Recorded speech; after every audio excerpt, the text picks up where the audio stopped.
9h05 sur Sud Radio. Dans un petit instant, c'est le petit-déj de l'actu. On viendra avec nos invités sur la multiplication des refus d'obtempérer ou ces attaques de commissariat. Les politiques sont-ils faibles par rapport à cette autorité qui est bafouée? On en débattra avec nos deux invités, mais tout de suite, c'est à la une.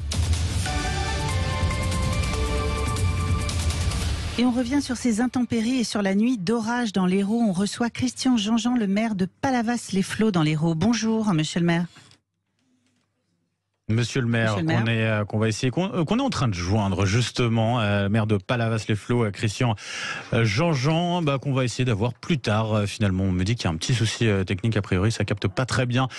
Les nouvelles sont plutôt rassurantes, je me permets de vous le dire, parce qu'on l'a eu hors antenne, pas de dégâts du côté de Palavas-les-Flots, ça c'est pour la bonne nouvelle. On essaiera de le joindre un peu plus tard, peut-être après le débat, Marilyn, aux alentours de 9h30. Pour l'heure, on commence notre débat du jour. Le nombre d'attaques contre les policiers et les commissariats explose. Quartiers sensibles gangrénés par la drogue, les rixes, les rodéos urbains qui mettent en danger la police et les civils et parfois tuent. Attaques préméditées contre les commissariats. La France devient-elle un pays de non-droit? Et dans cette perte d'autorité des policiers, le politique a-t-il sa part de responsabilité? C'est la question qu'on vous pose ce matin sur nos réseaux sociaux et vos réactions aussi au 0826 300 300. Pour nous éclairer sur ce sujet, ce matin, on reçoit Michel Auboin, haut fonctionnaire, préfet honoraire et essayiste, auteur de 40 ans dans les cités, d'une enfance en HLM au ministère de l'Intérieur aux éditions Presse de la Cité, et Jean-Christophe Couvi, secrétaire national unité SGP Police Force Ouvrière. Bonjour messieurs, bienvenue. Bonjour messieurs, merci d'être avec nous ce matin sur Sud Radio. On va parler dans un instant de ces attaques, notamment de commissariats qui sont assez nombreuses cet été. Il faut le dire, on en parle beaucoup. Mais d'abord, les refus d'obtempérer. Jean-Christophe Couvi, avec ce chiffre notamment révélé par le Figaro hier, 26 320 refus d'obtempérer répertoriés en 2021. En tant que policier, vous notez une tendance à la hausse depuis un certain temps. C'est ce que vous notez finalement ou pas? Oui, tout à fait. Les chiffres parlent d'eux-mêmes. Quand on voit que maintenant, toutes les 20 minutes en zone police, il y a un refus d'obtempérer. Je crois que c'est à peu près 37 minutes dans la zone gendarmerie. On voit bien que les chiffres augmentent et pour nous, les collègues, il n'y a pas un jour où un policier ne se retrouve pas sur un capot de voiture. Donc, quand je suis rentré dans la police en 98, je me rappelle, les formateurs nous disaient que l'ennemi public numéro 1 du policier, c'était le différend familial. C'est-à-dire quand on arrivait chez des gens, on savait jamais ce qu'on allait trouver derrière la porte, qu'il fallait faire très attention. Maintenant, ça s'inverse un petit peu. L'ennemi public numéro 1 du policier, ça va être le refus d'obtempérer. Vous faites un contrôle routier. Si ça se trouve, le soir, vous rentrerez pas chez vous, vous pourrez pas serrer ni vos enfants, ni votre femme dans vos bras. Donc voilà, donc c'est un vrai calvaire. C'est-à-dire qu'il y a une vraie peur finalement pour l'ensemble de ces policiers lors de simples missions finalement qu'on peut avoir au quotidien, quoi. Oui, c'est la mission numéro 1 du policier, faire des contrôles routiers. Vous savez, c'est souvent le début c'est un peu comme les poupées russes. On fait un contrôle routier et souvent on trouve un délinquant derrière. Et après, là, je vais vous citer un petit exemple à Toulouse il y a quelques jours. Ouais. Refus d'obtempérer d'un jeune de 24 ans.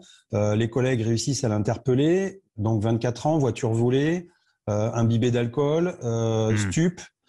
Du coup, on fait une perquisition domicile et là, on trouve de la résine de cannabis, une balance pour peser le cannabis et puis un fusil à pompe et une carabine. Bon, bien sûr, rien ne lui appartient, c'est pas à lui, c'est un innocent, ça on a l'habitude. Mais ce que je veux dire, c'est que c'est souvent, à partir d'un simple contrôle routier ou d'une ceinture mal attachée, etc., pour le policier, c'est avec derrière, on arrive comme ça à tiroir à faire des belles affaires. Parce que c'est le premier niveau, effectivement, on peut voir la question de juger, en tout cas, quelle autorité ont finalement les policiers sur le terrain. Effectivement, Michel Auboin, préfet honoraire, vous êtes passé par le ministère de l'Intérieur. Vous avez noté aussi cette évolution au fil des années concernant cette autorité remise en question, peut-être de plus en plus. On l'entendait à l'instant avec Jean-Christophe Couvi, remise en question par rapport aux policiers, aux gendarmes, aux forces de l'ordre. Oui, ça paraît évident. Si on le prend sur plusieurs dizaines d'années, on voit bien cette dégradation. Moi, j'appartiens à une génération où on était élevé encore dans ce qu'on appelait la peur du gendarme, c'est-à-dire une sorte de crainte qui nous prenait lorsqu'on voyait un uniforme et d'une certaine façon, d'ailleurs, qu'on conserve par-devers soi, y compris quand on a exercé ce type de fonction. Ça, c'est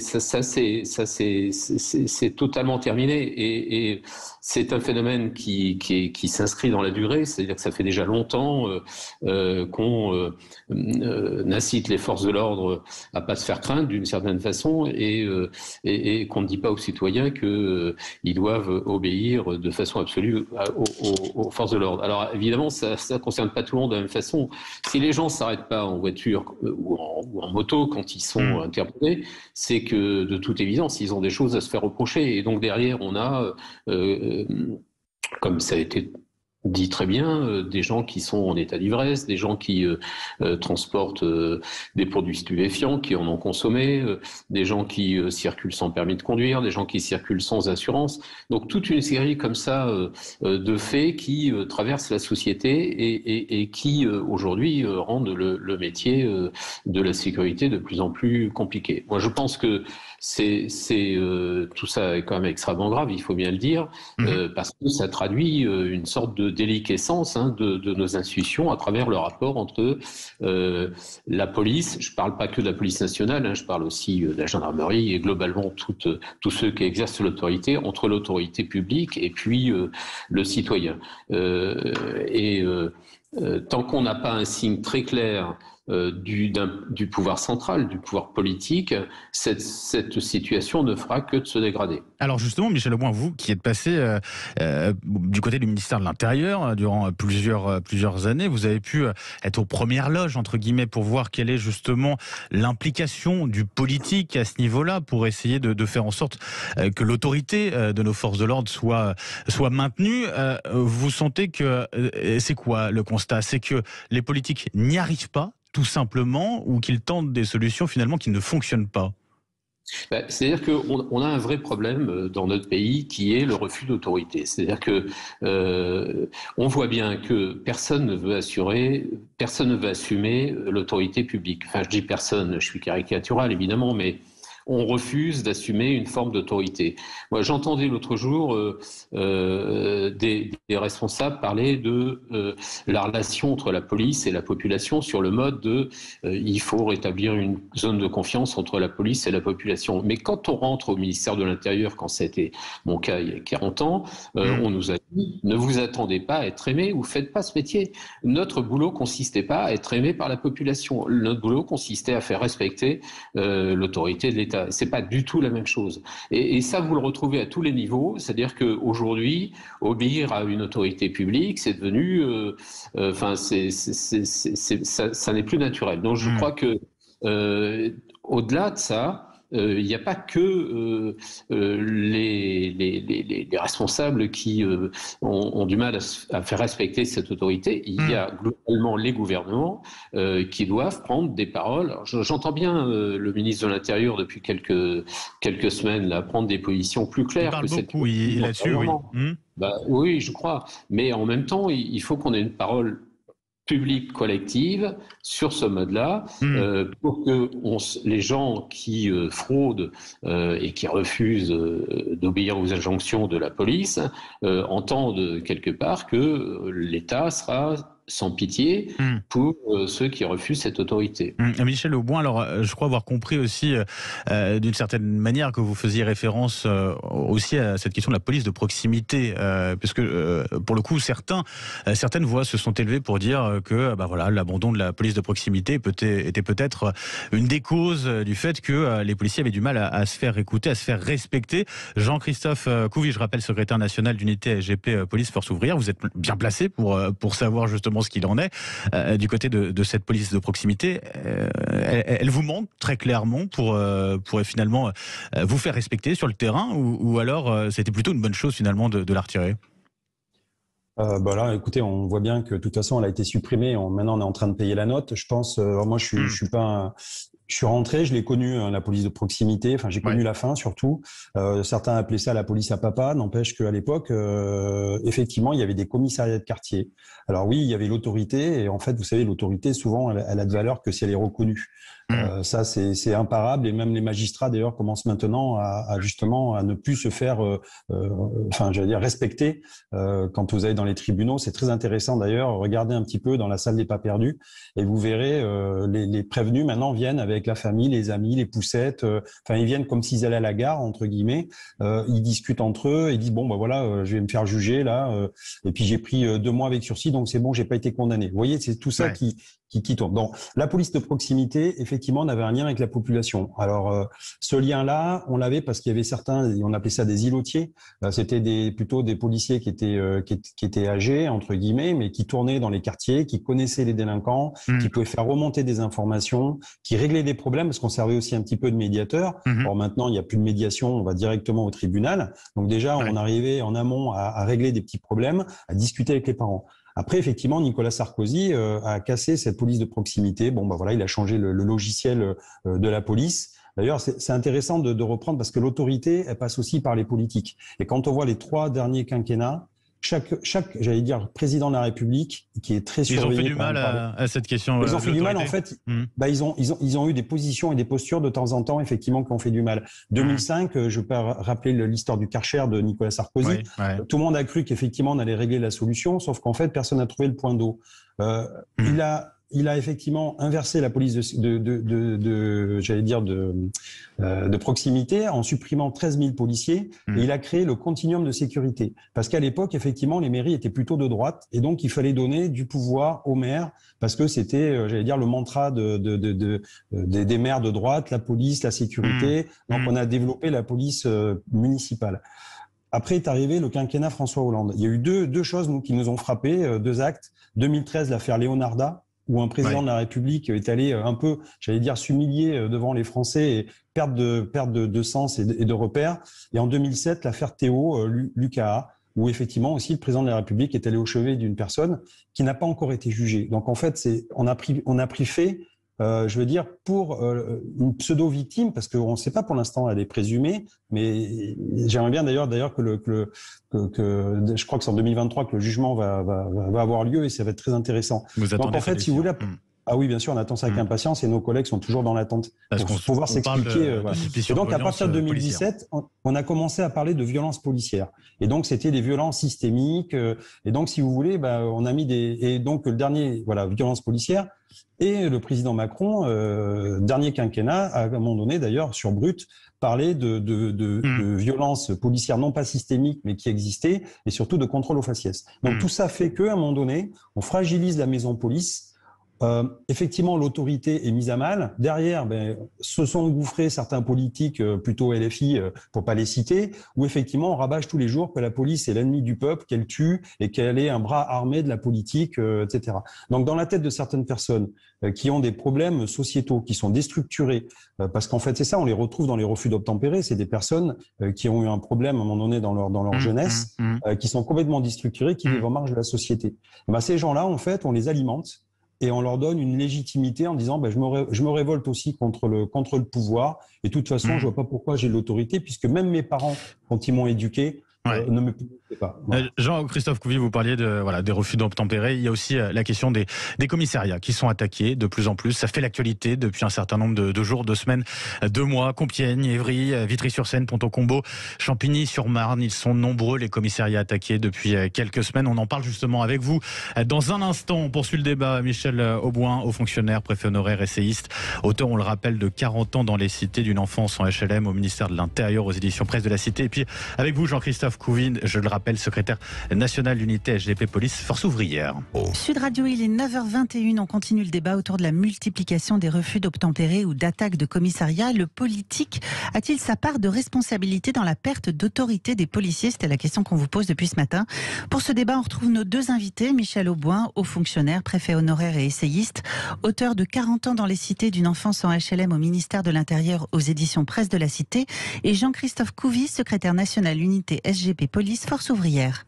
Oui, on parlait alors juste avant la pub, je faisais un peu la liste, la longue liste non exhaustive des commissariats attaqués ces dernières semaines. Jean-Christophe Couvi, quand on voit cette liste-là, elle est longue. Est-ce que c'est nouveau ce phénomène ou pas? En tout cas, on en parle de plus en plus dans les médias. Est-ce que c'était le cas auparavant ou est-ce que véritablement on est sur un phénomène qui prend de l'ampleur? Alors, ce qui a changé pour moi, alors oui, ça prend de l'ampleur, on le voit puisque tous les jours, et d'ailleurs, c'est pas que dans des grandes cités ou des grandes villes urbaines. On voit maintenant aussi à Limoges, on voit des petites villes. À Tours, on le voyait tout à l'heure avec notre Tours, invité. Oui, c'est une vraie plaie. Voilà, c'est une plaie. En fait. On comprenait qu'à une époque, enfin moi je pouvais le comprendre, que par exemple dans certains quartiers dits sensibles, très populaires, effectivement par exemple sur une intervention de police, un gamin chute, un gamin se blesse gravement, meurt, bon, ou alors il y avait j'allais dire derrière un fond social, une revendication. Alors maintenant il n'y a plus tout ça. C'est-à-dire que maintenant quand un quartier explose, c'est, j'allais dire, parce qu'on voit une voiture de police, parce qu'on peut plus la supporter. Donc on voit bien qu'en fait on a deux clans. On a le clan d'un quartier. Et encore une fois, je fais bien la part des choses parce que dans les quartiers ou certaines cités, il y a 90%, même plus de gens qui veulent vivre tranquillement et qui sont en dehors de tout ça et qui subissent encore une fois la loi d'une minorité qui, elle, a basculé dans la délinquance et qui ne reconnaît pas du tout la société dans laquelle elle évolue. Ils sont complètement asociaux. Ils ont créé leur propre société. Donc, dès lors qu'ils voient des policiers qui représentent effectivement l'État, l'autorité, la République, ça devient des ennemis, une bande rivale. Et derrière tout ça, baigne dans le trafic de drogue, de stupes, où il y a une économie, j'allais dire, parallèle. Quand on regarde le cannabis, c'est 3,5 milliards de revenus puisque ça compte même pour le PIB, donc en France, et ça fait plus de 200 000 personnes qui sont employées, qui vivent du cannabis. Donc c'est la première entreprise de France. Voilà. Donc effectivement, ça génère une prise de territoire, et ils nous font comprendre, ils veulent nous faire comprendre que nous ne sommes pas les bienvenus et que ce territoire-là, ils l'ont envahi, ils veulent le garder, c'est les petits caïds et les roitelets du quartier. Donc pour reprendre ces quartiers, il faut justement un choc, et c'est pour ça qu'on a les CRS, et moi j'aime bien utiliser les CRS parce que c'est une force projetable. Donc on reprend le quartier, on met des policiers. D'ailleurs, un mot avant de donner la parole à Michel Auboin sur du côté de Colmar, où on a envoyé une compagnie de CRS qui est spécialisée justement sur cette question, notamment des violences urbaines, voilà. Oui, alors la fameuse CRS 8, alors c'est pas mon cheval de bataille, mais la CRS 8, elle a été créée exactement pour de la communication, pour montrer que c'était un peu la phase de choc des CRS et que on pouvait répondre avec une unité spécialisée. Alors toutes les CRS sont spécialisées dans les violences urbaines, sauf qu'effectivement on y met moins de communication et c'est un peu entre guillemets le raid des CRS, voilà. Donc, mais dans pas longtemps, vous allez voir un jour ou deux, ils vont disparaître, ils vont revenir à Vélizy. Et puis en fait, ce qu'il faut, c'est vraiment laisser une force pérenne et laisser mes CRS pendant 2-3 mois, vraiment faire le ménage, quadriller, reprendre petit à petit le terrain et après discuter aussi un peu avec les gens. Et c'est ce contact-là qui fait qu'à un moment donné, on va reprendre le terrain. Michel Auboin, je rappelle aux fonctionnaires, préfets honoraires, je rappelle votre ouvrage 40 ans dans les cités d'une enfance en HLM au ministère de l'Intérieur. Justement, votre expérience en tant que préfet honoraire, en tant qu'ancien passé par le ministère de l'Intérieur, d'une certaine manière, ce commissariat, ce lieu-là, c'est un lieu qui est sanctuarisé pour les policiers. On a vraiment franchi un cap, quoi. Oui, ça c'est sûr, on a franchi un cap. Là où je suis d'accord avec M. Couvi, c'est que c'est vrai qu'il y a une guerre de territoire qui se mène. Moi, d'ailleurs, je ne parle plus des petits caïds de quartier parce que je crois que derrière, il faut quand même comprendre qu'on a une énorme organisation criminelle qui gère le trafic de cannabis dont on parlait, de cocaïne, la prostitution, le trafic de migrants, etc. Et cette criminalité, elle est en train de gangréner la France. Il faut quand même se rendre compte qu'on est le pays le plus affecté par ces désordres en Europe. Et on est aussi le pays, comme on le sait, le plus grand consommateur de produits stupéfiants. Donc la situation en France est grave comparée à la situation des autres pays européens. Et elle est en partie liée à cette guerre de territoire qu'on a en partie perdue, et en partie perdue lors des émeutes de 2005. Parce que... et là, on va retrouver effectivement aussi peut-être le politique, notamment. Et là, on retrouve le politique qui n'a sans doute pas bien compris. Moi, j'étais... dans l'Essonne et directement en contact avec les problèmes, et peut-être qu'on le comprenait mal aussi, qui n'a pas bien compris ce qui était en train de se jouer, c'est-à-dire une guerre de territoire à l'issue de laquelle l'État aurait perdu une partie de ses territoires. Et ça s'est transformé aussitôt d'ailleurs en la fermeture de postes de police.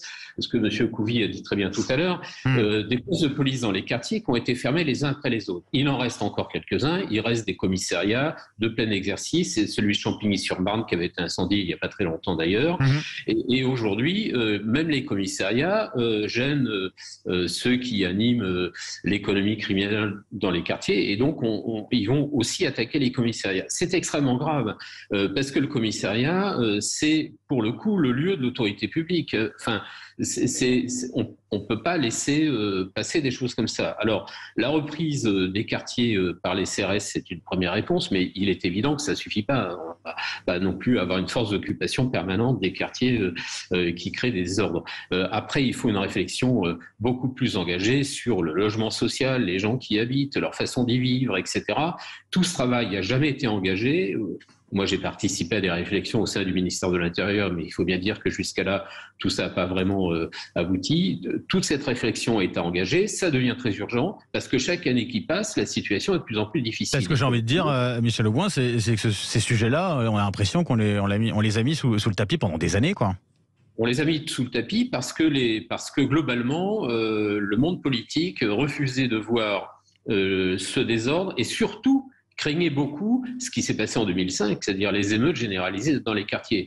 Parce que tout le monde comprend que dans le rapport de force entre la police nationale, les polices municipales, qu'on oublie souvent, mais c'est quand même 130 000 hommes aujourd'hui bien formés, souvent armés, qui sont aussi sur le terrain. Et puis ce rapport de force entre les polices et les bandes criminelles, il est devenu incertain. C'est-à-dire qu'il y a quand même beaucoup de gens, il y a beaucoup de monde qui alimente les bandes qui mènent la vie dure aux institutions. Donc tout ça effraie le monde politique et la première réponse a été, on l'a vu à propos des rodéos d'ailleurs, la première réponse avait été de dire, écoutez, évitez de créer des ordres dans les quartiers, je ne veux pas voir de feu dans les quartiers, donc évitez du coup de mettre fin aux rodéos. Et on voit 20 ans après la situation complètement dégradée et qui est devenue insupportable, pour qui d'ailleurs ? Pour les habitants des quartiers. Bien sûr, et c'est ce que disait effectivement Jean-Christophe Couvi juste avant. En un mot sur cette question, on sent la question, on tourne autour sur les politiques. Pour conclure, Jean-Christophe Couvi, on sent qu'il y a derrière l'inquiétude peut-être d'un embrasement dans les banlieues, fantasmé ou pas. Est-ce qu'ils ont raison d'avoir cette inquiétude-là, les politiques? En quelques mots, Jean-Christophe Couvi, pour conclure. Alors, je suis d'accord avec Monsieur Auboin. En 2005, ça a été vraiment révélateur. La police française et gendarmerie a sauvé la France d'une insurrection générale. Voilà, je le dis clair et net. On a sauvé les meubles. Et depuis, le politique, effectivement, a eu peur, a la main qui tremble. Et dès lors que l'exécutif a la main qui tremble, effectivement, on a une perte d'autorité.